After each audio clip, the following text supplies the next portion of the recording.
Hello, everyone. Welcome to Four Comedians with Spark Tabor. I am Spark Tabor, and tonight with us we have. Quinn Marcotte. Sydney back. Adrian Cosby. Thanks for coming out, you guys. You guys are from Dayton more so, Yeah. and we're more from Cincinnati. But I guess normally it's who's in Cincinnati, but we'll just say who within an hour radius here is a comedian locally that you guys are excited to see every time they get on stage. I think for me, it's probably Jeff Tate. I think it's funny because I think like if you put me and Jeff Tate side by side in like in a lineup, people wouldn't think that we had much in common. But I think ideologically we're exactly aligned. But in our acts, there's no similarities. Mine's a little bit further out. A Columbus comedian named Henry Allen. He did Wiley's firework competition and just blew my mind. And when he walked up there, the way he was dressed and the way he presented himself was not his humor at all, which I think is what really blew my mind. He's been at Wiley's a couple other times, but I'm just really always very impressed with what he does. The most influential comic on me would be Gabe Kia. He just every time he gets up on stage, I lose it with everything he says. Just the way that he can take a situation and make a joke out of it really kind of inspires me to try to do the same thing and find the funny in things that might necessarily be funny. Mm-hmm. So he's a good dude too. So Yeah, he's helped me out a lot. Everyone does comedy here, and an audience is important. It helps the show exist. But sometimes they get a little bit crazy. What's an opportunity that you guys, or what's the situation, I should say, that was weird between you and an audience member either before, during, or after a show? I was at used to do an open mic up in the Montgomery area at a place called the Draft Bar, and it was just it was a typical bar place. So the crowd sometimes got a little crazy. There was this one lady here that night, and everything I said, after everything, she would just go, "You're not funny," after everything. And I don't know. I eventually just ended it with "You're not attractive" back to her, and she got up and walked away. But then I found out that she got up and walked away to go call her boyfriend to come and beat me up for calling her not attractive. Good. And that was actually, I think, the last time I did comedy there. I was like, we're gonna stay away from this place for a while. I don't want to get punched. But that was probably the weirdest thing that's ever happened because it was like every joke. My first time I went up, I got heckled. And it was just this woman who, the whole show, because that's those people, the whole show, they're talking. Helping, yeah. Yeah, because it's their show. And so I get up there and I start talking about how I'm like young or something and how I like moved out. And she's like, "You're going to move back in within a year." And I was just like, "Honey, I know. I know I already have plans." And I didn't even know. I have not dealt with hecklers since that terrible woman. So that's all I really have. For me, the most awkward situation I've ever had with an audience, I wasn't really doing poorly, but with the audience, but it was a all-black audience, and I was in Toledo, which in a club that's historically majority white area. I mean, like Perrysburg, where that club is all white, and but it was Paul Mooney, and when he got to the club, they were like, he got there about 5 minutes before the show was supposed to start, and he was like, "I need to find a Western Union," and the closest Western Union was like 20 minutes away, and so I'm walking to the showroom with the manager, and Rick's like, he's like, "Just do like 30, 35 minutes or something like that." And before that, the story was like, do like 10 to 15 minutes. Yeah. And I maybe had a good 10 and an okay 5, and then maybe I could do about 5 minutes of crowd work on the backup. So it really was like one of those situations where I was like trying not to defecate into my own pants. But when I got up in there, I did pretty well. And I was mostly stalling. I really held off doing any jokes for as long as I could. But then eventually a lady was like, "Next." Oh. And I didn't know how to deal with that. Like, I had never really been in that situation before. And so I was like, "Excuse me," and she was like, "Next." It's like she said it even louder, and people started laughing a little bit, and so I was like, okay, I don't want to lose the audience. I don't want to have them forget who's in charge here. So I was like, "Look, bitch," and they were like, "Ooh," like that really, like they were like, "No, see, you don't get to call her that," and like having to like work myself back into there. I was like, I think I said what I said was. I said, "I realize I'm not who you came to see, but he's not in the fucking building right now. You're going to have to put up with me until he shows up, because he does things on his own time. He's famous enough to have done that, and that got kind of like, this isn't about me, this isn't about you, it's about the man that you paid to see, and he's not here yet. So, like, let's suck it up. And that kind of got a little bit of applause, and I was like, I know I'm not famous yet. And that got a little bit of applause, and then I went in, and at that point I realized I hadn't done any jokes, so I just went into my tight 10. He walks in the room, and I passed the mic, and it was a great show. My name is Glenn Childress, Cincinnati, Ohio. I've been doing comedy for about 5 years. Valentine's Day is coming up. By the time this is on, Valentine's Day will have long passed. But Valentine's Day is a date on the calendar, and it represents a lot of things, including love and spending money. So talk to me about what's important about spending money and love. Well, I think Valentine's Day is just about spending money, not about love.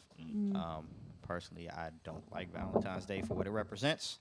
I think it allows you to materialize your relationship as opposed to building it on love and everything else that you would have when you have no money. It just, to me, it's pointless. And then now you've got, Sweetest Day towards the end of the year, and somehow women have managed to finagle that into a holiday for themselves as well. But the origins of it's supposed to be for men. But I haven't gotten anything for Sweetest Day ever. Me either. So it to me it sucks. It just kind of stinks when you use 2 holidays out of the year to show your love, and then when you do break up, then you have to have that awkward conversation where you have to take all the stuff that you bought for that person. So then you're stuck because you realize that person bought you a car. So you have to get on the bus, with Tyler Perry DVDs and Zane books and a big 12-inch black dildo that shorted out. Change. Yeah. So it vibrates the whole time you're on the bus. That's never Really fun. uncomfortable. As a woman, So your perspective. yeah, I've actually Allegedly. never been dating anybody on Valentine's Day. I'm serious. I have broken up with someone in January or been broken up with in January for my entire life. Sup, girl? It's about time. But I just think it's really silly because I don't like it when people buy things for me anyway. Hey, So then when it's listen. Girl, let me tell you something. I'm smooth operator up in here. I won't buy you nothing. Just like you like it. Here's what we're going to do now. It's a classic game. It's just one of the fan favorites. It's going to be called What Would They Make? So what I will do is I will give you 2 characters, and you're going to tell me what the movie they would make would be called and what the plot is. Well, Kevin Hart's big right now. He's doing a lot of things. So we'll do Kevin Hart. Everyone know who that is? Yes? We'll do Kevin Hart. And we'll do kind of someone with the opposite career trajectory. So maybe we'll do, well, no, I like him too much. Actually, we'll do someone kind of the same. Jim Carrey. Kevin Hart and Jim Carrey. I think you could Audience. just remake The Grinch, and then have Jim Carrey play the Grinch and Kevin Hart just play all the little Who's, because he's only about 3 feet tall anyway. Yeah. So, it's perfect. and I just want to see Kevin Hart singing Yahoo Dahoo, in that Kevin Hart voice that he does. I'm too white to do it, but Apparently I am too, 'cause I couldn't do it. I could try, but I would fail miserably. I'm going to go a completely different direction with this. Okay. And I would put Kevin Hart and Jim Carrey in a dramedy. One of my favorite words. And it would be called Let Me Explain My Eternal Sunshine of Spotless Mind. Just a lot of cinematography that makes no sense. Good. Fisheye lenses. Right, right, foggy lenses, film it all in black and white. right. Random people just standing and staring. Subtext. Bathing in I think at one point he bathed in a little tub or something in that movie. Have Kevin Hart and Jim Carrey bathe in one of those double sinks in the kitchen. You know? Yeah. Do it in subtitles, but only Morse code. Good. That's So good. you'd have to be an expert. But only a few people are going to get this. That's pretty good. So yeah, I think I go with the artsy fartsy. I feel like that's a movie that just at the end it just says Finn. Yeah. Yes, it does. Finn. Absolutely. Long, long, long. Directed dot. by- Yeah, that's it. Directed by Tyler Perry, obviously. Obviously. Atlanta. I would do a Mr. Popper's Penguins Did you know that he did Yeah, that movie? for sure, I saw Except it. for Kevin Hart would be that friend that's like, this is crazy. And then eventually he's there long enough that he falls in love with the penguins and he has, his heart is warmed from taking care of these I penguins. love these penguins, man. Yeah. Yeah. There you go. Yeah, he would like just do jokes to the penguins, like, "Listen here, penguins." You are penguins. You got the hand motions down. Listen here, penguins. I'm not afraid to tell you, I don't like penguins. Why? I'm gonna tell you why. The black, the white, and I can't explain to my 2 children what that means. Zebra, deer bruh. So that's my Kevin Hart. There you go. Well done. Now, we're going to talk about, we have the Grammys and we have the Oscars coming up. What do you guys want to talk about? Grammys or Oscars? I didn't watch either of them. Yeah, well, the neither of Grammys them- are on right Well, now. neither of them right are now. really Yeah, happening. they're we right haven't now. seen them. I'm not talking about these. I'm just the general existence of Grammys and Oscars. Which do you want to Oh, do? you mean like back patting awards? Like, Oh, like, yeah. Right, Yeah. right, grandstanding kind Good of thing. job for being rich. right. You know, There I you think go. it's every industry should have the equivalent. Restaurants, there should be like, the best nacho supreme maker in the country is, obviously he's not there because he can't afford to fly to the place Right. to have the awards. But I think that recognition amongst your peers is what has people strive to do better. I You don't- know, if that- you're that- never recognized by your peers as being like a peer, your incentive to do anything better is minimized. But when people are like, man, I really like that stuff, then it's kind of like, I need to do something better and more. And, I want to raise that bar because then, it's a fickle industry, entertainment, especially a movie. You can't keep doing the same movie. I almost disagree. Just because, like, it's an art, and who, in my mind, is who is anybody to judge art?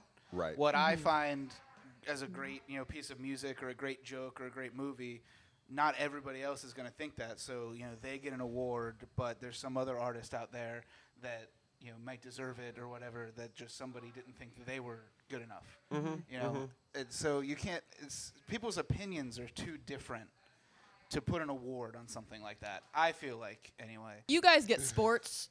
You guys watch a team all season, and I'm just assuming you all like sports. And you get to watch a team, and then when the Super Bowl comes around, it's this big thing because, you either rooted for it and you didn't. For me, as someone who, like, I am actually an actress, so I watch movies and I watch television shows and things like that. And those are like my people, So for me, it's my Super Bowl. It's my, it's something that I can't do myself, or I may never get there, but I get to watch other people do it. So I guess, whether or one not for it's a comedy patting on the then. back Yeah, contest or not, it still is something, like, for me personally, like, I always like dress up every year. yeah, like I'm my, there, yeah, my you know? my brother-in-law, he's an actor. Actually, he's from Dayton, and that's him. He loves any award show that comes on. He's like calling me like, hey man, you gonna watch? No, probably not. Yeah, probably. Yeah. I Because, may, I each may movie's not. But like 2 hours, which is like a game, right? Yeah. So if you see every movie, it's Right. like it's the same amount of Right. time you put into being a It's, sports it's a fan. similar format too because Yeah. they announce who's been nominated, like a draft, like the draft is. They're like they have the envelope, and people are like, oh, Right. they're like, hold your applause to the end or whatever, Right. and then And then they actually don't. have there's like behind the door dealings and stuff like I that. just what people are failing to acknowledge is the fact that 3-6 Mafia has won an Academy Award and not Leonardo DiCaprio. How is that possible? That was a Really? sweet song. It's hard out there for a pimp. That wasn't even the best song on the But soundtrack, here's man. the thing: it fit the video. It fit. I mean, I understand what you're saying. 3-6. Come on. I mean, it But is hard out there it for a pimp, don't get me fit wrong. the song. That was hustle and Oh, flow. it's terrible out there. Correct. That was a nice little It is thing. hard out there for a pimp. I've you know. They You'll they have to give fit me the a pimp movie. lesson Really sometime. relates to Well, thank you guys for watching. This has been 4 Comedians with Spark Tabor. You guys can all say goodbye Bye. and have a great night. I was 15 in 7th grade. Well, you were stupid. Were you 15 in 7th grade? I had a September birthday, so I think I was like 12. Oh, there's no way. That was single digits. 12 is not a single digit either. You're stupid. too. I think we're in the same class. Going to got a cornfield, all right? Bunch of dummies on the show.